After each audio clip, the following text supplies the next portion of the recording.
Father Almighty, we glorify and thank Thee your name, for You have showered us with so much blessings, and Your holy presence continuously remind us of Your faithfulness and guidance. We are sorry for the many times that we have failed You. We humbly ask for Your forgiveness. Bless our speakers with great inspiration, so we may absorb the invaluable knowledge, experiences. Thank You for giving us the courage to continue learning amidst the pandemic that caused a lot of changes in our lives.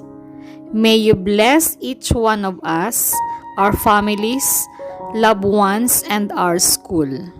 All this we pray in Jesus' name. Amen.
Mga kababayan, ang pambansang awit ng Pilipinas.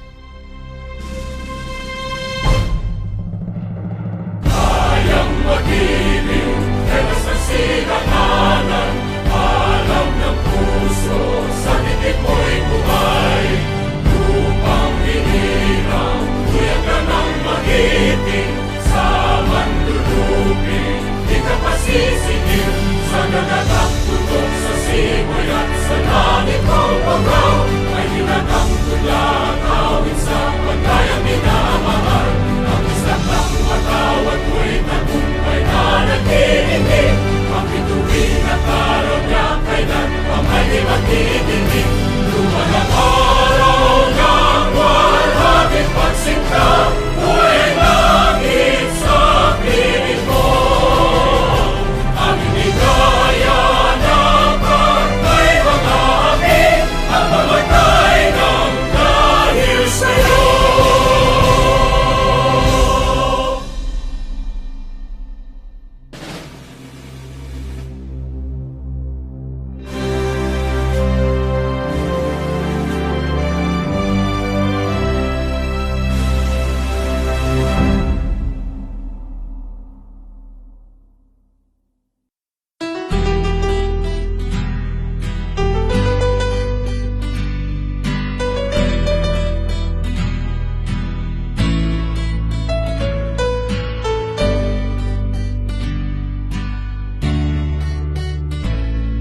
Isinilang ako sa maliit at tahimik na bayan, na kung tawagin ninuman mahal naming mauban.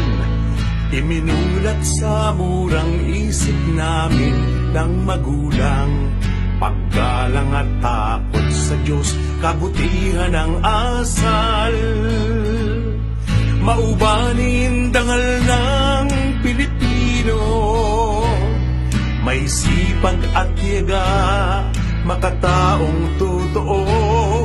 Maubanin ako'y taas noo. Saan man ako naroroon, isip diwa ko'y nakatuon. Maubanin ako sa habang panahon. Kay riit nitong tanawin sa mahal naming bayan, sariwang simoy ng hangin nalalanghap ng sinuman. Kumakaway ang uhay ng tanim sa palayan, Mga isda sa ilog at dagat, bigay ng buong may kapal. Maubanin dangal ng Pilipino, may sipag at yaga, makataong totoo. Maubanin ako'y taas noo. Saan man ako naruroon, isip diwa ko'y nakatuon. Maubanin ako sa habang panahon. Mano po tatay nanay ang bati ng mga bata. Pagpalain kayo ng Diyos ang sagot ng matatanda. Magandang umaga, tanghali, gabi, ito'y pasimula ng masaya naming kumusta sa bayan kong pinagpala.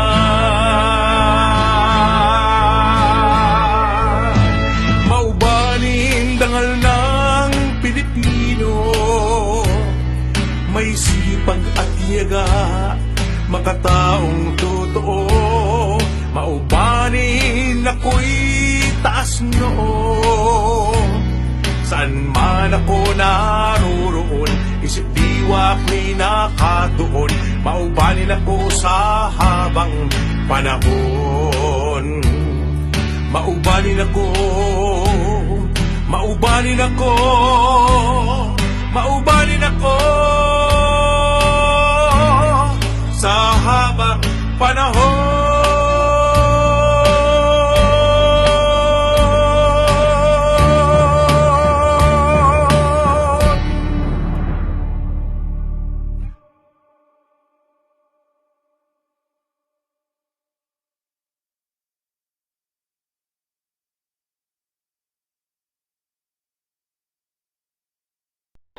Hi, good day everyone.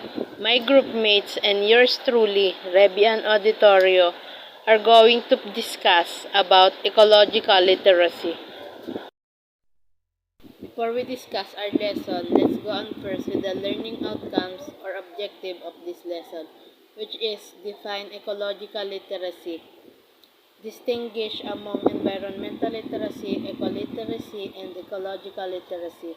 Describe an ecoliterate person and recognize individual and collective roles in protecting and rehabilitating the environment and ecosystem. Now, let's define ecological literacy. It is the ability to understand the natural system that make life on earth possible and to apply those principles of ecology in our everyday lives. By ecology, we don't mean just the natural environment. We mean all the connection that gives meaning to our surroundings. Physical, social, cultural, interpersonal, and system thinking is the perspective at the root of ecological literacy. We are now at the critical point with many environmental issues such as climate change and rampant environmental destruction. Alienation from nature greatly distributes to the aggravation of these environmental problems. Ecological literacy is important to business and political leaders and to all levels of education. Now, questions. Bakit mahalaga ang ecological literacy sa business, in political leaders, and also in education? Let us first in business. Mahalaga ang ecological literacy sapagkat alam naman natin na ito ay isang industriya na nagpo-provide ng lahat ng ating gusto, maging ng ating mga pangangailangan, gaya ng pagkain at damit. So, what is the connection of this to ecological literacy? Why it is important to business? Because for us to be able to attain sustainable development, the business sectors need to realize that they just need to manufacture product that is relevant, that is just exactly enough of the needs of the people in the community. What are we trying to say is, we just need to manufacture products that is needed by the people, that we should not overconsume the raw materials that is the resources of their environment, because if time will come that if we will not have this balance, it will lead to the destruction of the environment, and we will never achieve the sustainable development. And if the sustainable development may not be achieved, then people will be the first one to suffer because of the destruction of the environment. So, actually, people is all the reason why our environment is degrading. People is all the reason what is happening to our environment. So, therefore, if the people is the main reason of destruction, so people will also be the reason to build up, to heal our mother nature. And we have the political leaders. Why it is important? Because political leaders is the only way to influence people what is the right thing to do.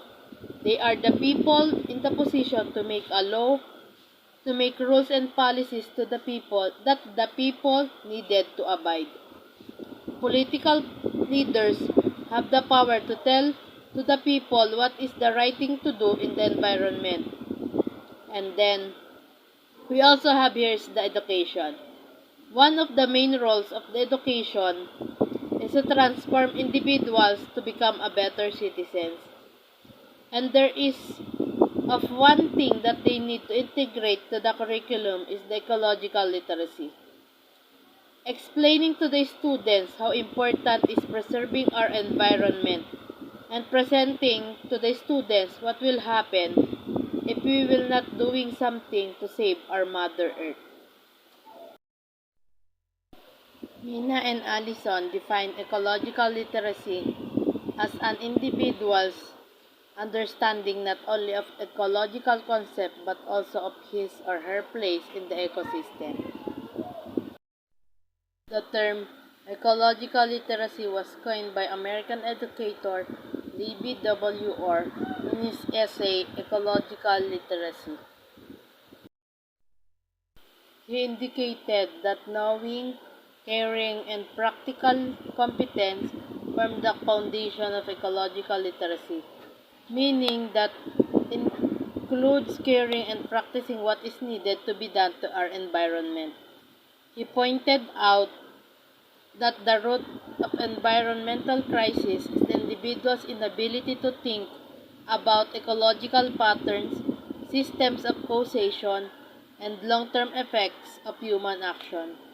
He pointed out that the root of destruction of the environment is because people are not thinking about what will be the consequences of the abuse, of the bad things that the people are doing in the environment.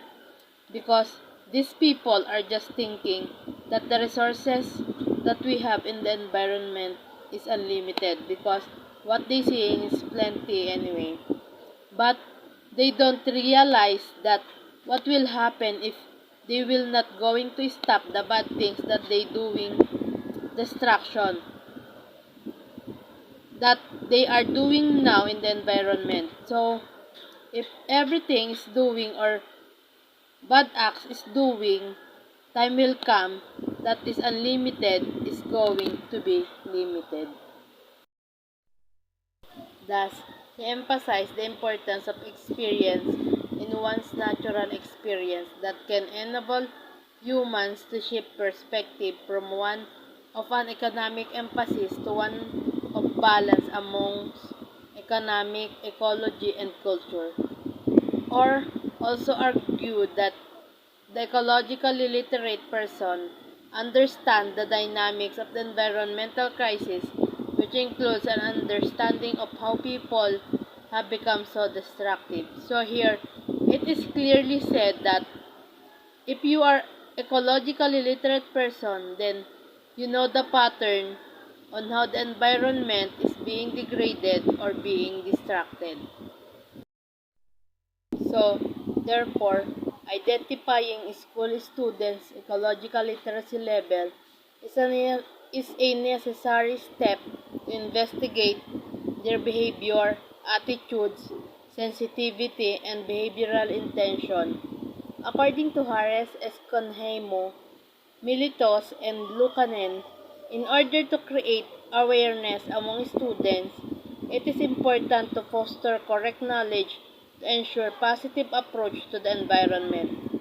So, therefore, to avoid the distraction in the environment, students must be provided with correct knowledge, with an accurate information that regards with the patterns why distraction is happening in the environment. For these students to become fully aware, then that will now lead to the students to stop or to avoid doing such things that will lead for destruction of the environment. So this will also help students to have positive attitudes towards our environment. Kayaglu also stated that positive attitude and values toward environments are acquired with a good knowledge, and that is true.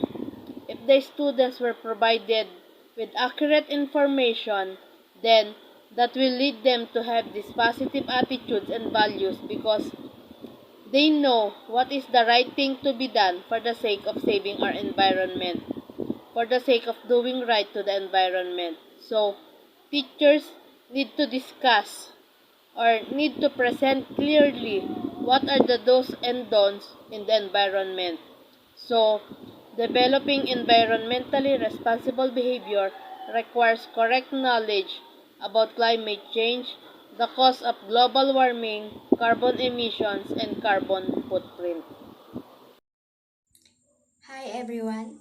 For the continuation of this topic, I am going to discuss you about the characterizing an ecoliterate person.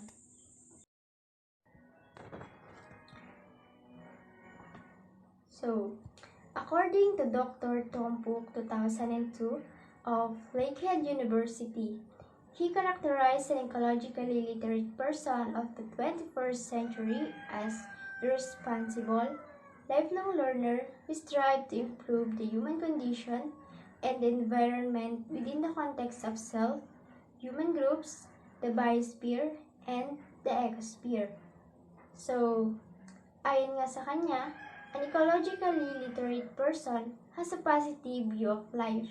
So, as a human, dapat maging responsible tayo. Yung mind natin, such as a view of human experience positively, and all living things compassionately. According to Dr. Tom Pook 2002, to be an ecologically literate, it should become an inquirer, reflective learner, intelligently self-directed, morally responsible, ecologically responsible, and seek self-transcendence. So, isa-isahin natin kung ano ba ang mga ito. So first, an inquirer. So ano nga ba ang ibig sabihin nito? This person who actively secures the basic skills and knowledge in order to carry out ecological responsible. So, take note, no? In this environment, para tayong mga dayuhan. Bakit? Kasi nung namula tayo, meron ng environment o meron na tayong mundong ginagalawan. And this environment allows you to become part of it. So, in return for this environment, napakadali lang, simple lang. Magkaroon tayo ng initiative to ask kung ano yung mga dapat nating gawin to maintain our environment and in order for us to be responsible and being a ecologically literate person. So next is reflective learner. He understands the value and limitation of human knowledge, the power and limitation of the natural world. So, to become an ecoliterate person, you should suppose to become a reflective learner. So, minsan, there's a time na nagkakaroon tayo ng mga regrets. Bakit? Kasi minsan, may mga bagay na hindi tayo nagagawa. But the good thing is, nagkakaroon tayo ng reflection sa sarili natin. And next time, you will not be doing it anymore. And you will have limitations to do whatever you do something wrong to the environment. Intelligently self-directed. This person engages in self-appraisal and sets new learning objectives. So, meaning to say, you do not wait for someone to pursue to do something good, but it should come to do it in yourselves. So next is morally responsible. This person governs actions with percepts responsibility, seeking justice and equality for all that main harmonious relationship. So dito naman, you should to be calm even if you see someone not doing good in the environment. Let's say for example, nakita mo yung kapitbahay mo na nagtapo ng basura. Just be calm and just tell them what will happen to our environment, to our community, or the possible outcomes that will return for us. Ecologically responsible. This person who embodies ecological ideals in daily life. So, ecologically responsibility is the duty that a company has to ensure that their operations are conducted in a way that protects the environment. And next is seek self-transcendence, who moves beyond the limitations of personal ego by identifying with human groups. So, self-transcendence is to become fully human. Let's say, talking to God is an example of transcendent experience, that which surpassing usual limits. And that's all for my discussion. Thank you for listening.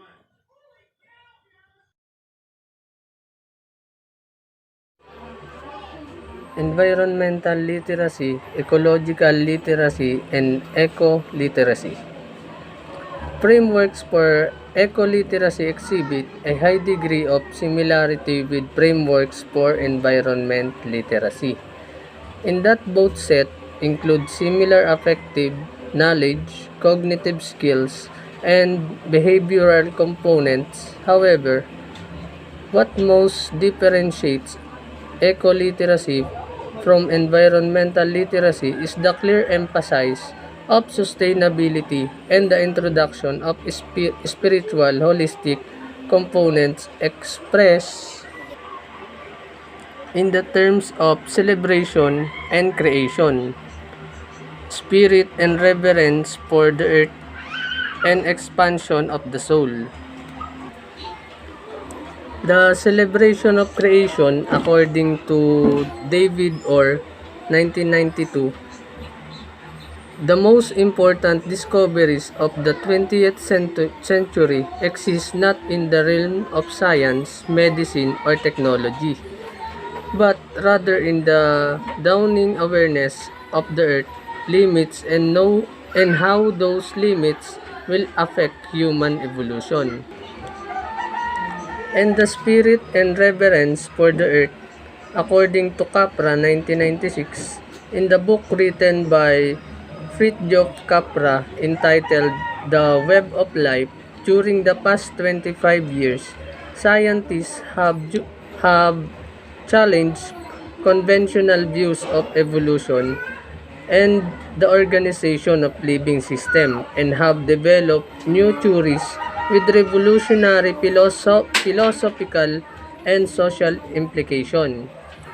The expansion of the soul is an Australian perspective. An eco-literate person is prepared to be an effective member of sustainable society with well-rounded abilities of head, heart, hands, and spirit, comprising an organic understanding of the world and participatory action within and with the environment. The general conception of environment in environmental literacy is the problem field of values. And the dominant educational objectives is develop problem-solving skills from diagnosis to action, develop a system of ethics, adopt environmentally responsible behavior. It means the focus of environmental literacy is en- is environmental etiquette. It is more of presenting what should be done. This is about developing system for the people to adapt what needs to be done in the environment. And the primary pedagogical approach is cognitive because it will tell you what things to be done in the environment. And pragmatic, by knowing this, you should also apply it in the real world. Affective, if you do things with the heart, it become easy for us to do it. And some example of strategies is case study, issue analysis, problem solving project analysis and clarification of values, criticism of social values. Ecological literacy. The general conception of environment in this literacy is the object of study system. And the dominant educational objectives is acquired knowledge of ecological concept and principles, develop skills related to the scientific method, observation and experimentation, develop system thinking, analysis and synthesis, and understand environmental realities in view of informed decision making. The primary pedagogical approach in ecological literacy is cognitive because it's all about the facts and more of the knowledge that all learners and individual must acquire and aware. Experiential in order to decide that is is terribly true when there is a need to experiment. The example of strategies in ecological literacy is observation, demonstration, experimentation, case study, environmental system analysis, construct of ecosystem models. The general concept of environment and eco-literacy is shared resources for sustainable living GIA. GIA is a GIA is the personification of the earth. And the dominant educational objectives of eco-literacy is promote and contribute to economic development that address social equality and ecological sustainability. Develop the many dimensions of one's being in interaction with all aspects of the environment. Develop an organic understanding of the world and participatory action in and with the environment. The primary pedagogical approach is cognitive, pragmatic, holistic, intuitive, or creative. The example of strategies is case studies, social marketing, sustainable consumption activities, sustainable living management project, immersion, visualization, creative, and workshop.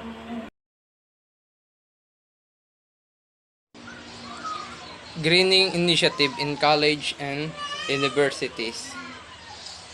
Increased awareness of environmental degradation and concern for its rehabilitation have prompted college and universities to green their campuses. A green campus is a place where environmentally responsible practice and education go hand in hand and where environmentally responsible tenets are borne out by example NEIWP, CC, and D. Greening initiative, although challenging and demanding, yield significant benefits in the long run. This is the 5 benefits of greening initiative. Number 1, environmental and economic sustainability. A system-wide culture of sustainability helps preserve and enhance what the institution values today as well as for the future. Environmental economics and sustainability, it refers to the activity that meet the needs of the present without compromising the ability of future generation to meet their example, protecting our global ecosystem. And another example, cycling the any kinds of materials. Number 2, reputation as a leader through example. As a college and universities offer courses in environmental management, engineering, laws, and regulation and assessment, greening initiative provide them opportunities to practice what they preach and make their mark as environmental leaders. We need to examine their own organization and implement their own compasses what things and the public expert in industry to do. As a leader, kailangan nating gumawa ng mga hakbang at isagawa sa pamamagitan ng greening initiative para makatulong ito sa atin na maging isang karapat-dapat na environmental leaders sa ating society. Number 3, economic benefits. A routine curriculum-based environment audit program that reveals and waste and inefficiency associated with campus activities, coupled with identification of environmental friendly alternatives, can yield significant cost saving for the institution. As a student, we can help to our economic by using by recyclable the materials. Number 4, real life work experience for your student. Environment audits and population prevention evaluation can be integrated into the curriculum, providing students with hands-on investigate and problem-solving experience that they can take with them when they enter the workplace. Real-life work experience for your students, it is provide them with a kind of broad thinking skills that allow them to succeed in their work. Number 5, improve quality of life in the campus. A green campus is a cleaner, safer, and healthier place to live and work. Dito sa ating green campus ay ligtas daw tumira o pumasok dahil ito ay malinis at maganda. Thank you. Good day everyone. For the continuation of our topic, Ecological Literacy, I am Leonard A. Maranga. Ecological literacy is a transformative education that requires shifts in three related areas, which is perceptions, conceptions, and actions. In school, teachers are also required to shift emphasis through the following. Number 1 is from parts to whole. Subjects are to be taught as integrated, not as isolated units in the curriculum. So we do not say, okay, we have subjects for ecoliteracy. Instead, we integrate it into your different subjects from part to whole. Secondly, we have from objects to relationship. An ecosystem is a community. Community are characterized by sets, networks, or relationships. Schools put premium on relationship-based process such as cooperation, collaboration, and decision-making by consensus. Objects is not just a thing, but also there is relations. Why there is a need to emphasize the importance of the ecosystem, because what we can do will affect us. The very best example of this is the climate change. So we need to protect our nature to have a good relationship to it. Next is from the objective knowledge to contextual knowledge. This shift requires one to explain properties of the parts within the context of the whole or in terms of environment and system. We know that knowledge is just purely the idea, but contextual knowledge is putting this idea into actions or practice. So it may contribute to our environment. So what is the sense of our knowledge if we don't use it right, diba?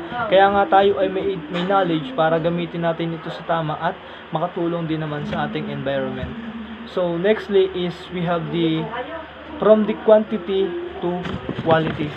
Assessments have traditionally emphasized standards testing in terms of quantities, numeric scores, and measurements. Schools are challenged to design assessments more adequate than to standardized tests if they are participate this principle. Qualities. It is not about how you pass the exam, but the most important thing is ina-apply mo ba ito sa real life situation mo. So teachers are being challenged, no? Now, to have practicalities kasi practicalities to have an assessments to measure the student's skills. Mas better kasi na makita natin kung meron bang development na nangyayari doon sa ating mga estudyante. Now, we have from structure to process. Systems are dynamic and evolving. Thus, the understanding of living structures is linked to the understanding renewals, change to transformations. This shifts is embodied in project-based learning, which highlights the applications of knowledge within evolving real-life context. Structure is netting without processing it. From context to pattern, we can discover certain relationships. And from context to pattern, when we draw maps of relationship, we discovered certain configurations of relationships that appears again and again. Pedagogically, these shifts remind us of the importance of integrating arts into program of study. From content to pattern, it is more of not practicing but how do you plan after knowing it, like in poetry, literature, and etc. It simply means that if you know the pattern, you will do it easily. Kaya kung alam natin yung may mga pattern na ginagawa, so madali para sa atin na magawa ito. That's all. Thank you.